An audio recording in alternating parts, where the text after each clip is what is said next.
മുസ്ലിം league Ochira panchayat committee പരീക്ഷാ വിജയികളെ അനുമോദിച്ചു. മുസ്ലിം ലീഗ് ദേശീയ കമ്മിറ്റി അംഗം ഓച്ചിറ താഹ ഉദ്ഘാടനം ചെയ്തു.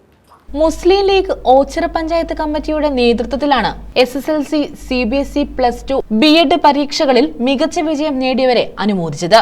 മുസ്ലിം ലീഗ് ദേശീയ കമ്മിറ്റി അംഗം ഓച്ചിറ താഹ ഉദ്ഘാടനം നിർവഹിച്ചു.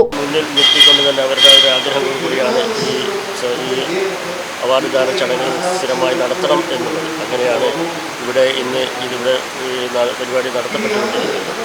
ഈ പരിപാടിയിലെ ഉന്നതമായ വിദ്യാർത്ഥികളെ കണ്ടെത്തുകയും അവർക്ക് തുടർന്നുള്ള വിദ്യാഭ്യാസ രംഗത്ത് പ്രോത്സാഹനം കൊടുക്കുകയും എന്നുള്ള ഒരു ലക്ഷ്യത്തോടു കൂടിയാണ് നമ്മുടെ ഈ സംരംഭം ആരംഭിച്ചിരിക്കുന്നത്, തുടങ്ങിക്കൊണ്ടിരിക്കുന്നത്. മുസ്ലിം ലീഗ് പഞ്ചായത്ത് കമ്മിറ്റി പ്രസിഡന്റ് സലാഹുദ്ദീൻ ചേന്നല്ലൂർ അധ്യക്ഷത വഹിച്ചു.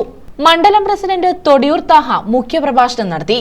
General secretary Ashir Ochira award സന്ദേശം നൽകി. ഓച്ചിറ പഞ്ചായത്ത് വികസനകാര്യ standing committee chairperson Latheefa Beevi, UDF Ochira panchayat convener Kandathil Shukoor, Siraj Meenatheril, SA Wahid, KMCC നേതാവ് ഓച്ചിറ നിസാർ അഹമ്മദ്, സിറാജ് ചാലിൽ, മുഹമ്മദ് റാഫി, സലീം നടേപ്പടിറ്റതിൽ, ഗഫൂർ, അബ്ദുൽ സലാം, മുഹമ്മദ് കുഞ്ഞു വാക്കയിൽ, ബിജു വിളയിൽ, ഷെജി ME തുടങ്ങിയവർ പങ്കെടുത്തു.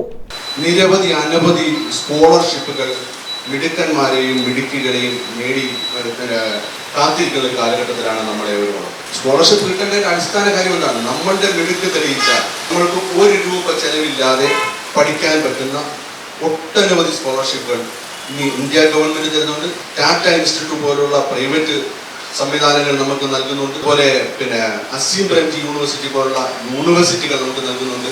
നിരവധിയായിട്ട് വെളിയിലുള്ള നിങ്ങൾ കേട്ടല്ലോ, ഓക്സ്ഫോർഡിലും കേംബ്രിഡ്ജും ഒക്കെ പോലുള്ള യൂണിവേഴ്സിറ്റിയിൽ ഇവിടെ ധാരാളം പേര് പഠിക്കാൻ പോകുന്നത് ₹1 കോടി, ₹2 കോടി ചെലവാക്കിയാണ് പോകുന്നത്. News bureau, Ochira.